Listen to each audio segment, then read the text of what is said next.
All right, so I've already talked about this in another series entitled Leviathan is the Antichrist, and that's where we're at. We're in Job 41, and this is all about Leviathan, which Leviathan is the Antichrist. Now, in this, you're going to find out that Leviathan eventually emerges from the hoary deep, which is the bottomless pit. Now, that's the same place that the beast is going to come from.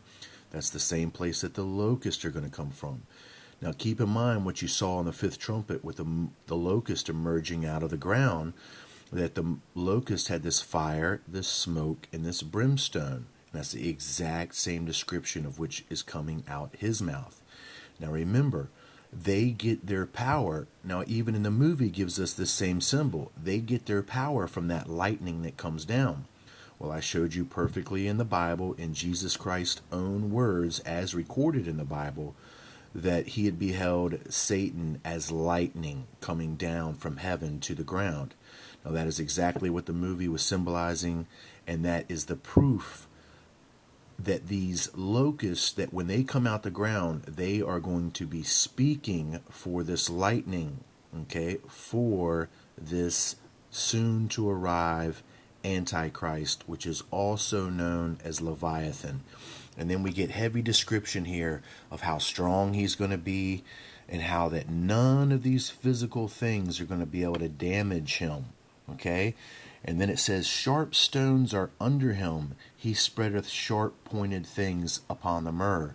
Now, if you remember in the book of Enoch, and even in this Bible here, it says that when these fallen angels were cast down into the inner earth, that hurled and pointed stones were cast over them. Well, notice here that now that Leviathan is coming up from the ground, these sharp stones are under him, which means he has come up. He has been released from this band, from this binding that he has had. Now, I've revealed that is because of free will.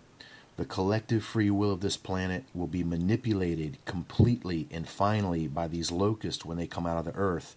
And by the time they get done preaching to everyone their doctrine, people are going to be wishing and wanting this Antichrist to come. That is how he can emerge onto the world scene and break these bands and binds that have bound his terrestrial spirit for all of these thousands of years in this inner earth containment, if you will. So now he comes out, the stones that were over him in the book of Enoch and in some of these olden books in the Old Testament here, now they are under him. So this is the Antichrist. He maketh a path to shine after him. Now that's the illuminated. One would think the deep to be hoary. Now this is where we're going to get our connection to the bottomless pit. And it says, upon the earth is not his like, who was made without fear.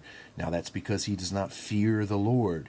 He beholdeth all things. He is a king. Now that's where he is the Apollyon, which is Revelation 9:11, over all the children of pride. These children of pride will be these locusts that come out of the inner earth.